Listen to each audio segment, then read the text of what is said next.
Hello and welcome back to जॉब द डा।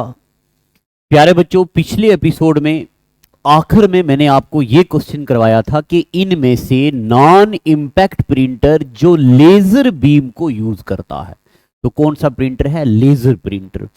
आगे चलते हैं। अगले एपिसोड में यानी कि आज वाले एपिसोड का पहला सवाल, विच of the following is semi conductor. अगर आपने 11th-12th क्लास में एक चैप्टर पढ़ा होगा मेटल्स एंड नॉन मेटल्स, फिर उसके बाद एक अलग से टॉपिक आता था सेमीकंडक्टर, तो आपने पढ़ा होगा सिलिकॉन, जर्मेनियम, कार्बन, थोरियम और कॉपर। बताओ इनमें से सेमीकंडक्टर कौन सा है? तो इनमें से आपने पढ़ा होगा सिलिकॉन और जर्मेनियम जो हैं वो दो सेमीकंडक्टर थे। ठीक है, तो अभी हमारे एक यहाँ छोटे टीचर आ गए हैं, इस सबको हाय बोलेंगे। हाय करो, हाय करो, सबको बाय करो, बाय करो ना। चलो यहाँ बताओ इसका आंसर क्या आएगा? इसका आंसर क्या आएगा बताओ? इसका आंसर क्या आएगा? कौन सा वाला? ये वाला? ये नहीं है। चलो चलो, तो इसका आंसर आ गया सिलिकॉन। तो सिलिकॉन क्या है? ये सिलिकॉन क्या है? ये सेमीकंडक्टर है। सिलिकॉन है, जर्मेनियम है, आर्सेनिक है, तो ये कुछ एक सेमीकंडक्टर थे। अगला क्वेश्चन आपकी स्क्रीन पे, if a letter is to be typed in capital then which of the following key is used. इस क्वेश्चन को आप बड़ी गहराई से समझना कि इसका क्या हो सकता है आंसर, बड़ी गहराई से समझना। बताओ अगर हम कोई लेटर टाइप करें तो कौन सी की दबानी है? क्या अल्ट दबाना है, क्या कंट्रोल दबाना है, क्या टैब दबाना है, क्या शिफ्ट दबाना है? तो यहां देखो, यहां इसका आंसर आएगा शिफ्ट। एक बार जब हम शिफ्ट की दबाएंगे तो उसके बाद हमें जो भी कुछ प्रेस लिखेंगे, जो भी कुछ लिखेंगे वो कैपिटल में लिखा जाएगा। अगर यहां पे आपने यहां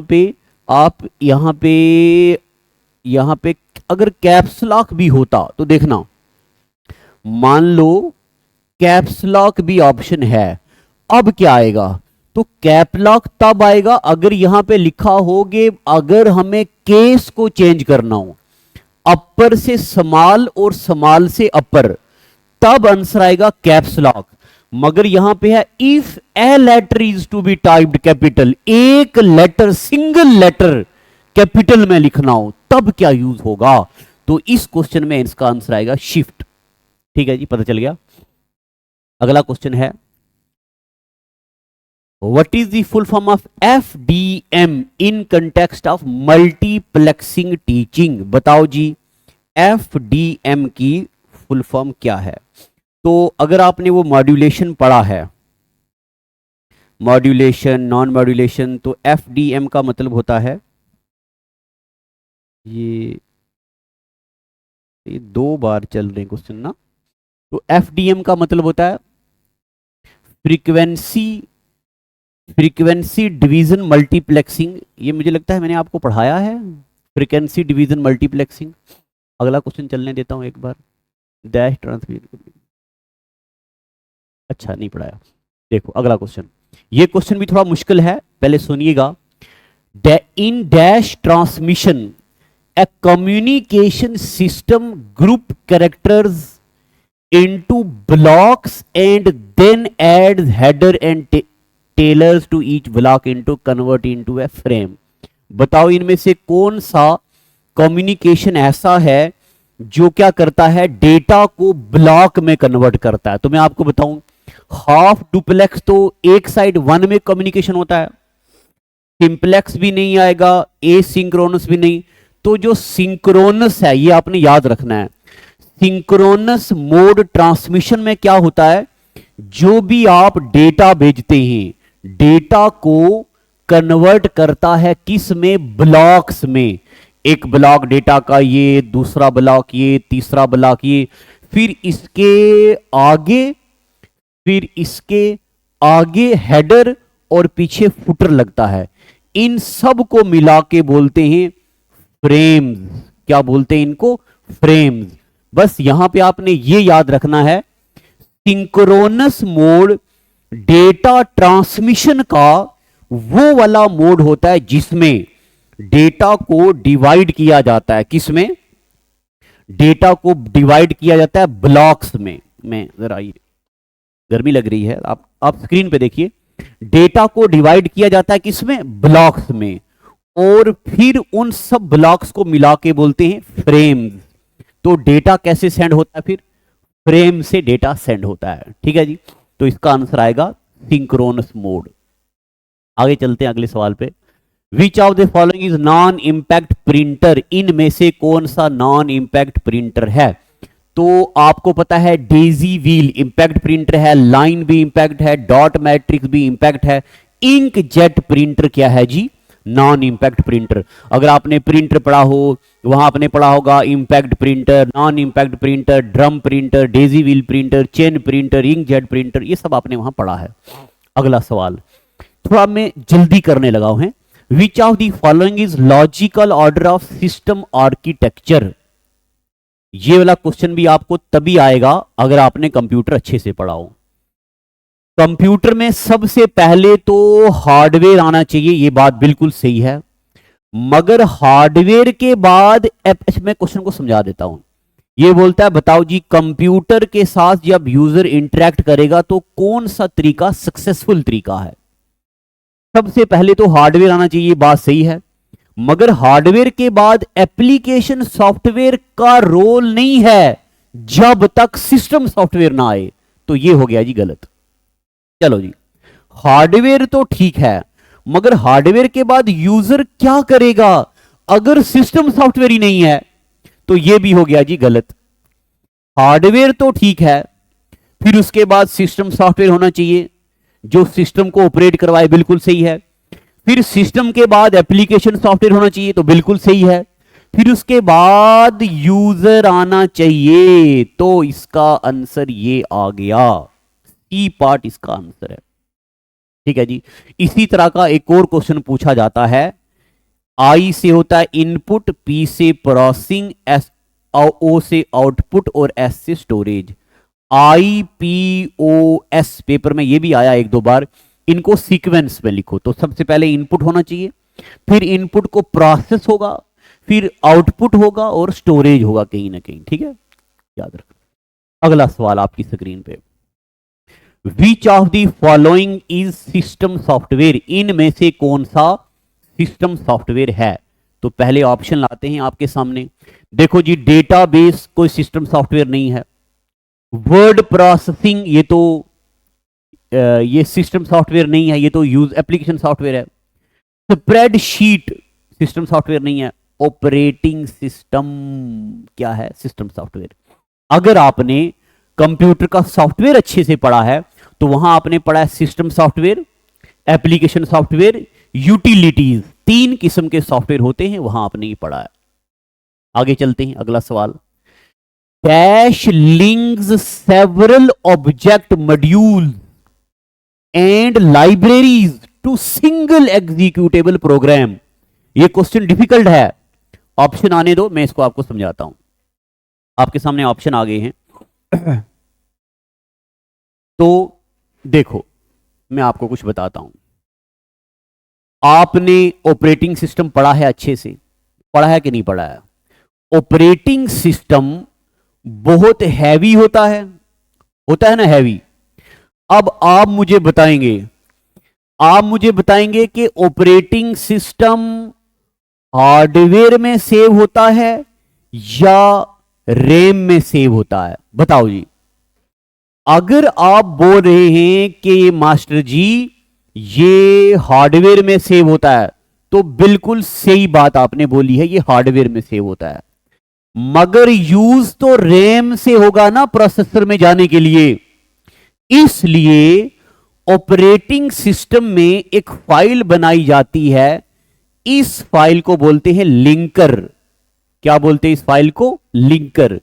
ये लिंकर क्या करता? पूरे ऑपरेटिंग सिस्टम की एक फाइल बनाता है। ये फाइल रैम में लोड की जाती है ताकि प्रोसेसर को मिले।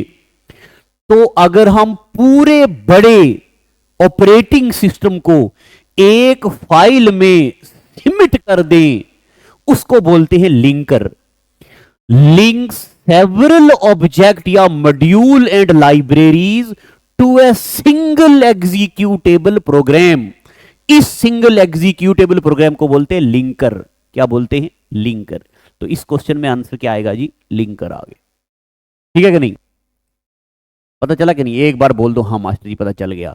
तो लिंकर वो डिवाइस ना, वो प्रोग्राम होता है जो लिंक करता है पूरे बड़े प्रोग्राम को या लाइब्रेरीज ऑफ प्रोग्राम को एक सिंगल फाइल के साथ। चलते हैं आगे। अगला सवाल आपकी स्क्रीन पे देखो।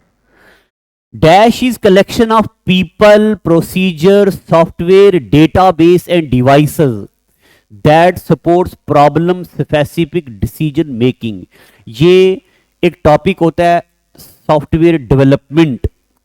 तो सॉफ्टवेयर डेवलपमेंट में एक टॉपिक आता है, ये उससे क्वेश्चन आ गया तो ये स्किप करते हैं, ये कभी रिपीट नहीं होता ऐसा क्वेश्चन। अगले पे चलते हैं। विच of the following is file extension in MS Excel 2019? देखो अब ये आपके सामने आ गया जी क्वेश्चन। अब मैं आपको बताऊं, अगर आपने एक्सेल पढ़ा हो तो आपने पढ़ा होगा एक्सेल की फाइल एक्सटेंशन होती है .xls और x। इसका मतलब होता है extensible markup language. Extensible markup language आपने ये पढ़ा होगा। अब मैं इसको नहीं समझा रहा हूं, इसके लिए मुझे बहुत ज्यादा वक्त चाहिए। अभी हम सिर्फ क्वेश्चन करेंगे। अब यहां पे XLS तो है नहीं, ठीक है बेटा, XLS तो यहां पे है नहीं, तो यहां पे इसका आंसर क्या आना चाहिए? नन ऑफ दी अबव भी नहीं है। तो देखो जी, XLS तो है, B स्टैंड्स फॉर बाइनरी। इस क्वेश्चन के मुताबिक यहां पे आंसर आएगा XLS B। B मतलब बाइनरी। अगर यहां पे XLS और X होता तो इसका आंसर ये आता, मगर यहां पे ये है। कभी कभार क्वेश्चन का आंसर जो है वो ऑप्शन पे भी डिपेंड करता है। ठीक है, चलते हैं आगे। अगला सवाल आपकी स्क्रीन पे। Ethical hackers are also called. तो बस एक सिंपल सा ही सुन लो। हैकर का मतलब होता है जो अनएथोराइज्ड वे से किसी का सिस्टम चेक करते हैं, मगर एथिकल हैकर का मतलब होता है लीगल वे से, जो मतलब जायज है, जिनकी जरूरत पड़ती है। तो इनको बोलते हैं व्हाइट हैट हैकर। क्या बोलते हैं इनको? White hat hacker. तो एथिकल हैकर को और क्या बोलते हैं? White hat hacker. क्या? एथिकल हैकर्स को बोलते हैं व्हाइट हैट हैकर। चलिए आगे। In database approach where the data description are stored in central location। ऐसा डेटाबेस जहां पे डेटा की डिस्क्रिप्शन एक सेंट्रल जगह पे रखी है, बाकी जगहों पे अलग अलग उसकी इंफॉर्मेशन है, तो इसको क्या बोलते हैं? जैसे देखो देखो, ये सेंट्रल नोड है, ये डेटा यहां पे भी अवेलेबल है, यहां पे भी अवेलेबल है, यहां पे भी अवेलेबल है, यहां पे भी अवेलेबल है, मगर डेटा की पूरी जानकारी यहां पे है। इसको बोलते डेटा डिक्शनरी। क्या बोलते इसको? Data dictionary. तो इन डेटाबेस, क्वेश्चन कभी रिपीट हो सकता है ये, in database where data description are stored at central location, उसको क्या बोलते हैं? तो इसको बोलते हैं डेटा डिक्शनरी। ठीक है, आगे चलते हैं। अगला question. Dash is a display screen that can identify the occurrence and position of a touch inside the display region. यानी कि टच स्क्रीन के बारे में बात हो रही है। तो ट्रैक बॉल का तो यहां पे कोई रोल नहीं है, चलो साइड हो जाओ। जॉयस्टिक का यहां पे कोई रोल नहीं है, साइड हो जाओ। स्टाइलस का यहां पे कोई रोल नहीं है, साइड हो जाओ। टच स्क्रीन ही तो वो डिवाइस है जिसको जहां हम टच करते हैं तो वो मॉनिटर करती है कि किस एरिया में टच हुआ है, वहां पिक्सल को डिस्प्ले किया जाता है। मैं इसको हल्का सा एक्सप्लेन कर रहा हूं, हल्का सा। देखो, ये हमारा बोर्ड है, ये हमारा बोर्ड है, इस बोर्ड पे पिक्सल्स हैं मगर वो ब्लैक कलर के हैं। जब मैंने यहां पे टच किया, देखो ये टच किया, ये टच कर रहा हूं तो वो हाईलाइट हो रहे हैं, यहां पे टच कर रहा हूं तो हाईलाइट हो रहे हैं, यहां टच कर रहा हूं तो हाईलाइट हो रहे हैं। तो वही तो डिस्प्ले स्क्रीन है जो आइडेंटिफाई करती है क्या, occurrence and position of a touch inside the display. Display के अंदर जो पोजीशन को मॉनिटर करती है कि कहां टच हुआ है, वहां पे मुझे डिस्प्ले करना है। तो ये टच स्क्रीन ही तो है। अगला सवाल, what is the full form of SDLC? बताओ जी SDLC क्या होता है। तो आपको पता है जब हम सॉफ्टवेयर बनाते हैं तो उसके अलग अलग कंपोनेंट होते हैं, अलग अलग स्टेजेस होते हैं। उन्हीं में से एक स्टेज को बोलते software development life cycle. Software development life cycle, SDLC का मतलब होता है सॉफ्टवेयर डेवलपमेंट लाइफ साइकिल। और सॉफ्टवेयर डेवलपमेंट लाइफ साइकिल के 7 स्टेजेस होते हैं। कितने स्टेजेस होते हैं? 7। छोड़ दो आगे। अगला सवाल, what is minimum and maximum zoom size in MS power point? तो ये आपने पढ़ा है, जल्दी जल्दी जाओ पावर पॉइंट वाली नोटबुक ओपन करो और देखो, क्या आपने वहां पे ये नहीं पढ़ा था कि मिनिमम जूम 10%, मैक्सिमम जूम 400%? अब यहां से आप रिकॉल करेंगे MS वर्ड में मिनिमम जूम और मैक्सिमम जूम क्या है, MS एक्सेल में मिनिमम जूम और मैक्सिमम जूम क्या है। ठीक है, ये आप रिपीट करेंगे वहां पे। आगे चलते हैं, देखो process management, memory management, file management extra are the function of. किसके फंक्शन है? क्या यूटिलिटीज के हैं? यूटिलिटीज तो वायरस, एंटीवायरस, डिवाइस ड्राइवर इनके नहीं है। क्या ये ऑपरेटिंग सिस्टम के हैं? क्या ये वर्ड प्रोसेसिंग के हैं? क्या ये ट्रांसलेटर के हैं? तो प्यारे बच्चों, जब आपने सॉफ्टवेयर पढ़ा था तब वहां पे आपने ऑपरेटिंग सिस्टम पढ़ा होगा। वहां आपने पढ़ा होगा कि ऑपरेटिंग सिस्टम के कुछ फंक्शन होते हैं। उन फंक्शन में आता है प्रोसेस मैनेजमेंट, उनमें आता है मेमोरी मैनेजमेंट, उनमें आता है फाइल मैनेजमेंट, उनमें आता है IO मैनेजमेंट, उनमें आता है सिक्योरिटी मैनेजमेंट। तो ये मैनेजमेंट हैं किसके? ऑपरेटिंग सिस्टम के। ऑपरेटिंग सिस्टम के कुछ फंक्शंस होते हैं जिनके ये नाम आपने लिख दिए। चलिए आगे चलते हैं। BAUD is equivalent to. बताओ जी BAUD किसके इक्विवेलेंट है? तो बस आपको सिर्फ एक बात याद रखनी है, BAUD का मतलब होता है बिट्स पर सेकंड। ये याद रखना है, BAUD का मतलब होता है बिट्स पर सेकंड। बस आगे देखें। आप में से अगर कोई बच्चा ऐसा है ना जिसने अभी कंप्यूटर नहीं पढ़ा या बहुत कम पढ़ा, तो उसको मेरा कुछ समझ नहीं आ रहा होगा, पता ही नहीं चल रहा होगा। जिस बच्चे ने पढ़ा हुआ है तो उसको ये सारा रिकॉल हो रहा है। तो मैं ये एडवांस बच्चों के लिए सीरीज लाई हुई है। विच of the following is antivirus? 3 बार ये क्वेश्चन रिपीट हुआ है। सॉलिड वर्क तो कोई एंटीवायरस नहीं है, ब्लूफिश को एंटीवायरस नहीं है, वायरल बूस्ट को एंटीवायरस नहीं है, क्विक हील आपने नाम सुना होगा, quick heal, अवेरा, Awais, Kaspersky, Norton, ये सब क्या है? एंटीवायरस। अगला सवाल आपकी screen. Second generation computer users. अगर आपने जनरेशन अच्छे से पढ़ी है तो आपको पता है पहली जनरेशन में क्या वैक्यूम ट्यूब यूज होता था, सेकंड जनरेशन में, पहली जनरेशन में वैक्यूम ट्यूब, सेकंड जनरेशन में ट्रांसिस्टर, थर्ड जनरेशन में इंटीग्रेटेड सर्किट। रजिस्टर तो यहां पे नहीं है, रजिस्टर का मतलब हो गया कुछ अलग लाइट में। इंटीग्रेट ना, सेकंड जनरेशन क्या यूज करेगा जी? ट्रांसिस्टर। अब फौरन जाओ वो पेज ओपन करो जहां आपने जनरेशन लिखा है और जनरेशन रिकॉल कर दो। पहली जनरेशन के कंप्यूटर कौन से हैं, सेकंड जनरेशन के कौन से हैं, थर्ड जनरेशन के कौन से हैं, हाई लेवल लैंग्वेज कौन सी जनरेशन में आई, रैम कौन सी जनरेशन में आई, असेंबली लैंग्वेज कौन सी जनरेशन में है, और मशीन लैंग्वेज कौन सी जनरेशन में है, ये सब रिकॉल कर देना। ठीक, आगे the time required by the read write head of magnetic tape to the position on specific track is called. ये क्वेश्चन 2 बार आ गया है, मैं बस डायरेक्ट आंसर भी आता हूं। इसको बोलते हैं सीक टाइम। ये 2 बार क्वेश्चन आ, ये दूसरा टाइम है। तो सीक टाइम का मतलब होता है जो रीड राइट हेड होता है उसको वहां पे पहुंचना, कहां, जहां पे यूजर ने क्लिक किया है कि यहां से डेटा रीड करना है, उसको बोलते हैं सीक टाइम। आगे each MAC media access control address is. बताओ जी मैक कितने बिट का होता है?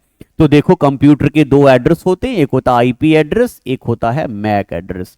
आईपी एड्रेस 2 टाइप के होते हैं, आईपी वर्जन 4 और आईपी वर्जन 6। ये होता है 32 बिट का, ये होता 128 बिट का, और मैक एड्रेस होता है 48 बिट का।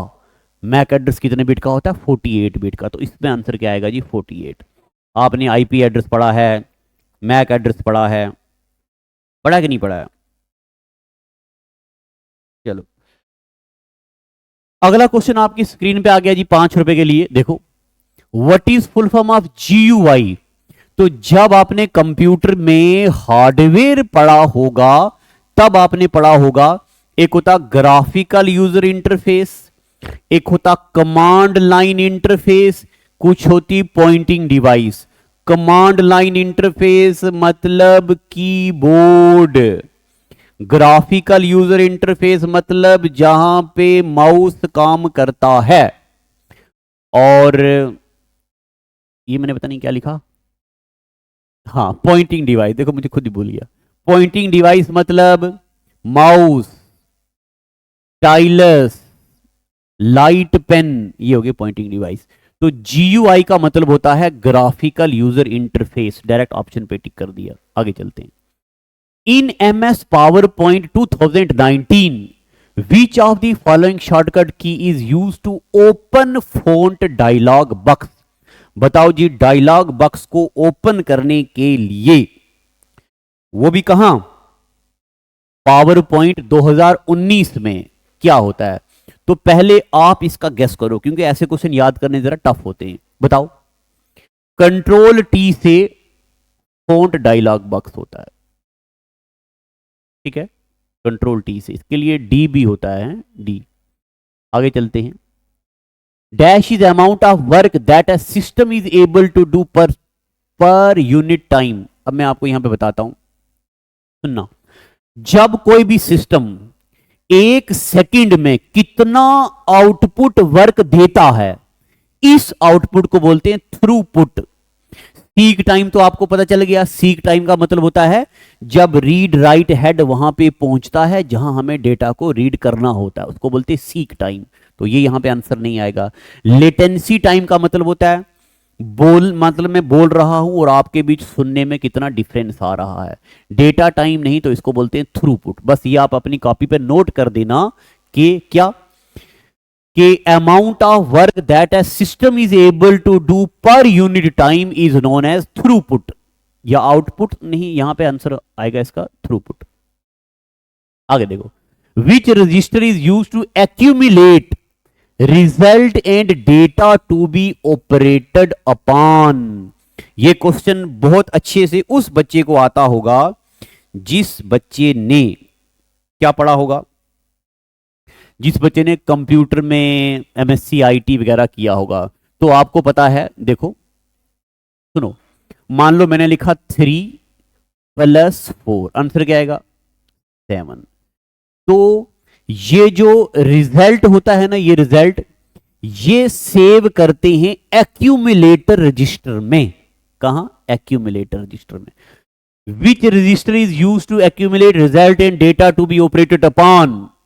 बताओ जी, जिस पे रिजल्ट हम ऑपरेट करते हैं वो कहां सेव होता है? एक्यूमुलेटर रजिस्टर में, ठीक है। आगे, the program written in high level language is referred to as? वो प्रोग्राम जो हाई लेवल लैंग्वेज में लिखते हैं, बताओ उसको क्या बोलते हैं? क्या वो मशीन कोड होता है?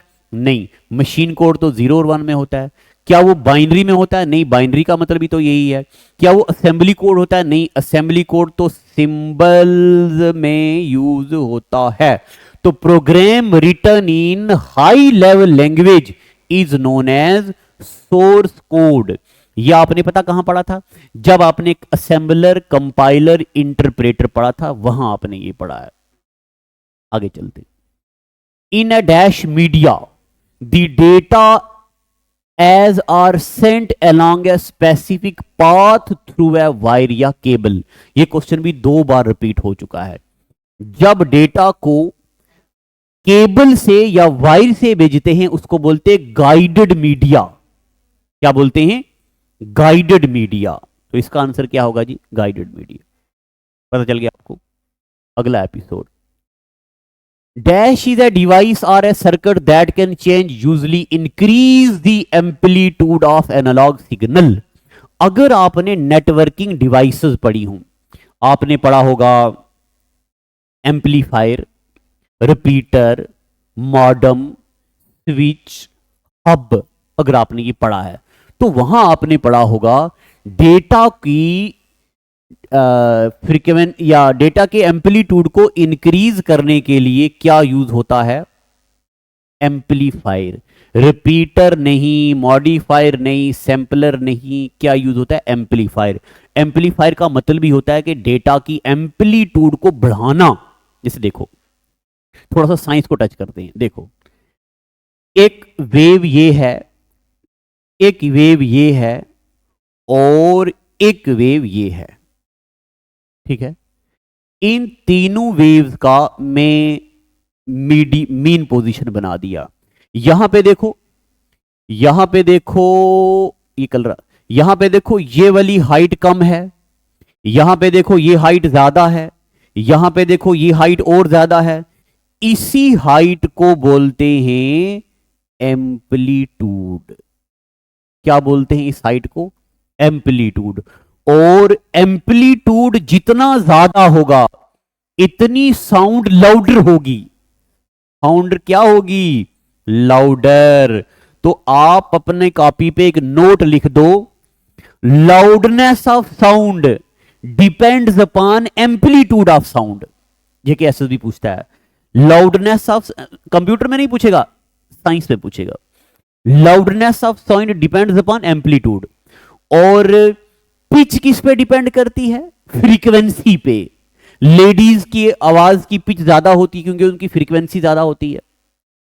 मर्द की आवाज कैसे होती है? शेर वाली आवाज, हैवी आवाज होती है, हा करके। ठीक है, चलो अगला सवाल आपकी स्क्रीन पे आ गया जी। A dash is a program in execution. आपको पता है जब कोई प्रोग्राम चल रहा होता है, मान लो मैं लिख रहा हूं 3 + 4 + 9 + 11 - 12 - 13, कंप्यूटर पे डाल दिया। अब कंप्यूटर इसको प्रोसेस कर रहा है। कंप्यूटर क्या कर रहा है? प्रोसेस। तो जब भी कोई प्रोग्राम एग्जीक्यूट हो रहा हो उसको बोलते हैं प्रोसेस। क्या बोलते हैं उसको? प्रोसेस। तो process is a program in execution. जब कोई प्रोग्राम एग्जीक्यूट हो रहा हो, जिसपे काम चल रहा हो, उसको बोलते हैं प्रोसेस। ठीक है जी, पता चल गया आपको? बोर तो ही ना हो रहे? ठीक है, बस बोर नहीं होना। आखिरी क्वेश्चन करेंगे आज का, ये वाला आखिरी क्वेश्चन। देखो क्या आ गया जी, ये आ गया जी। एवरी सीपीयू, हर सीपीयू के अंदर has built in ability to execute a set of machine instruction called. बताओ, हर सीपीयू क्या करता है? मशीन इंस्ट्रक्शन को खुद चलाता है, उसको क्या बोलते हैं? Every CPU has built in ability to execute a set of machine instruction called, instruction बोलते हैं उसको। हर कंप्यूटर ने सीपीयू क्या करता है? खुद खुद ऑपरेट करवाता है, उनको बोलते हैं इंस्ट्रक्शंस। चलो, what is the full form of CBIS in context to information system? ये क्वेश्चन भी कभी रिपीट नहीं होगा, बस आपको सीबीआईएस की फुल फॉर्म बतानी है। सीबीआईएस का मतलब होता है, एक क्वेश्चन इसके बाद और कराऊंगा। सीबीआईएस का मतलब होता है कंप्यूटर बेस्ड इंफॉर्मेशन सिस्टम। ठीक है। कंप्यूटर बायोस बाइस नहीं, कंट्रोलर बाइस नहीं। अगर आपके पेपर में क्वेश्चन आ गया ना, तो जब आप ऑप्शन अच्छे से पढ़ेंगे तो आप इसी को टिक करेंगे, मुझे पता है। CBIS का मतलब होता है कंप्यूटर बेस्ड इंफॉर्मेशन सिस्टम। फिर से एक बार आंख बंद करो और सुनो, CBIS का मतलब होता है कंप्यूटर बेस्ड इंफॉर्मेशन सिस्टम। चलिए आगे चलेंगे। आखिरी सवाल, which part of instruction specified basic instruction type. ठीक है, देखो ये क्वेश्चन भी ऐसा है जो रिपीट तो नहीं होता है। तो which part of instruction specified the basic instruction type. आपको पता है मैंने लिखा 3+4। इस प्लस को बोलते हैं ऑपरेटर, इस 3 को बोलते अप कोड। कंप्यूटर की दुनिया में इसको बोलते अप कोड, इसको बोलते ऑपरेटर। तो which part of instruction specifies the basic instruction type. तो बेसिक इंस्ट्रक्शन टाइप का मतलब होता है अप कोड यहां पे। ठीक है, तो ये आखिरी क्वेश्चन है। अब मैं आपको बताऊं, मेरे पास अगर आपने हमारी ऐप डाउनलोड करी हुई है तो ठीक है, नहीं तो आप मेरा ये व्हाट्सअप नंबर ले लो 7006845597। इसमें हमने अपना व्हाट्सअप चैनल भी बनाया हुआ है।